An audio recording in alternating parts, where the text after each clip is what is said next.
This video is sponsored by people who don't even know that they've sponsored it.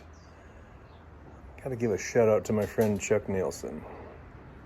A few years ago, when I was still driving the old red pig, he had a friend who laser cut and welded up some of those nice 3-bolt spacer plates for Jeep Cherokees for the steering box to help add some strength and rigidity to the inner section of the frame rail where the steering box bolts up. I never got around to putting it in the old red pig.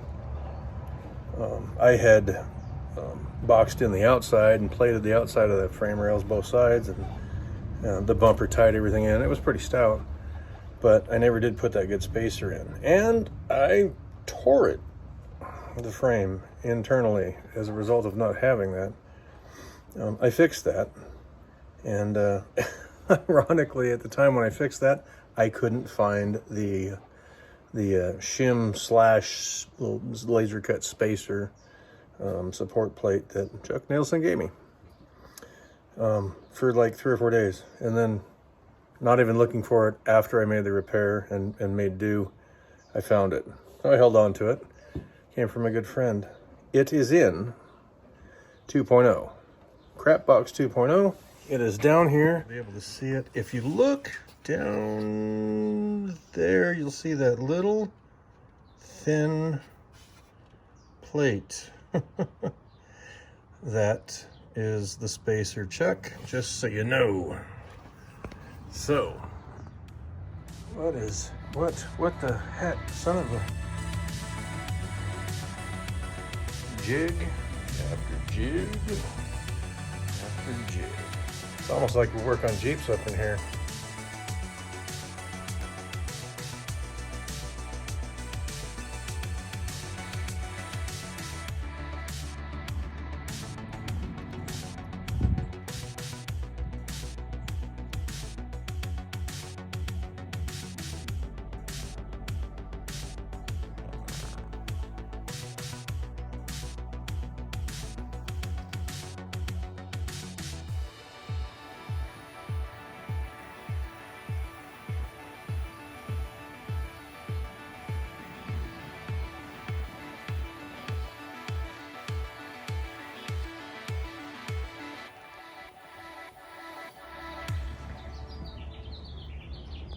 Mother!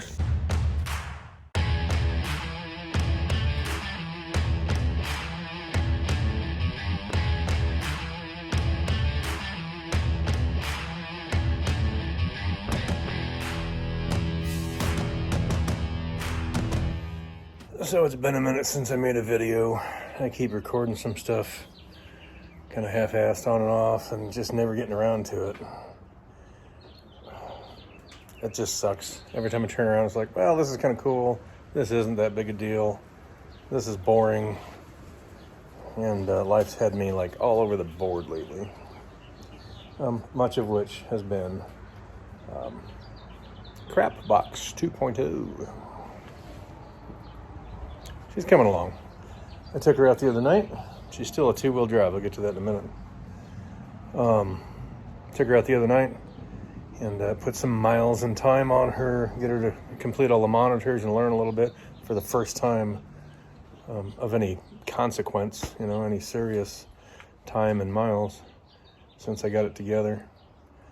Man, I went through all kinds of heck with extra lean conditions and a vacuum leak, and I had to machine the intake manifold at the head surface and new gaskets, and the thickness for the ears between the intake and the new headers is much more different than the factory exhaust ears versus the ears on the intake. So it took some shimming in places, different gaskets in places. It was strategic to make this all work.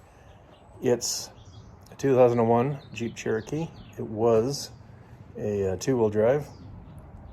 As many of you probably know, you XJ crazy folks like me, those crappy heads on the 0001 and maybe 99s, I'm not sure. Haven't got that deep. I just know the last couple of years The XJs are kind of a different animal altogether under the hood. Still a 4.0, still a great engine, but the heads they're designed to run like even hotter and different flow rates and intake, and the intake ports the exhaust ports are really, really, really small and kind of centered differently. So when I took my 98 engine, well, it's not a 98 engine. It was a 95 long block with a 90 head, or vice versa. I can never remember. But it's got the large ports. It's all the old school stuff. It's the best of the best back in the day. 30 over, nothing crazy. Good cam, but nice big exhaust ports like the old school stuff. And of course, the newer exhaust, those puny little things, they don't even cover the ports all the way. The exhaust ports are larger on the bottom side than those flanges are. So like you could crawl underneath and see, the exhaust ports in the head exposed. So that necessitated a different, we'll call it an exhaust manifold. It's really nice. And she runs like a rape date. But it accepts those two pre-cats that the last couple of years had. It all fits really, really good. And again, gasket-wise, surface-wise, I had to machine some stuff, had to have some stuff machined, and shim some washers and whatnot. She's all torque good, and no more vacuum leaks, thank goodness, because that was bad. I had the cats glowing red at one point. That was scary. She runs good, solid. This thing has taken me forever for a number of reasons. But here she is in all her eventually four-wheel drive glory. She's a two-wheel drive right now, primarily because, and again, some of you of the last couple of years, XJs are familiar. I have a high pinion Dana 30. All you Dana 44 guys and custom 9-inchers and 44 outers and all that stuff, hold on. I don't have the money. I'm not going there. I'm just going to run my Dana 30 for now. I've got a high pinion, which I prefer. The last couple of years around a low pinion Dana 30 up front, because the way the exhaust is configured, the exhaust and the front drive shaft conflict. They interfere with each other's real estate, airspace, as it were. But I got enough lift on here, and thanks to my friend Josh and Mike, I've got, let's see here, some other exhaust that I think is going to work. You'll note that it's just a pipe. Mine has a great big flange right here, and it's ginormous, and it's right in the way of the front drive shaft. Let's see if I can show you here. Yeah, that big old flange is right in the way. So I think with the lift that I have, and the inch that's going to go on here, one more inch, and that flangeless exhaust down pipe setup that my friend Josh and Mike gave me, it's actually a little tighter to the block too before it crosses over. I think that's going to cure that problem. But in the meantime, I broke a shock mount already. I took it out the other night, like I said, put some miles and time on it. It's got a Chrysler 8 1/4 in the back. It's locked, but it's still a two-wheel drive right now, so there's still only so much you can do. And of course, I tried. Broke a shock mount already. I mean, it wouldn't be a Jeep if you didn't break something, I guess. But she ran really, really good. Completed all her monitors for the first time since this 9801 hybrid has been put together. And now, so yeah, a few years ago, I got a rough country long radius arm kit. I didn't get the whole suspension kit because I had most of the springs, leaf springs and coils, and I was pretty happy with the ride height, but I got they called it the upgrade. I like the kit.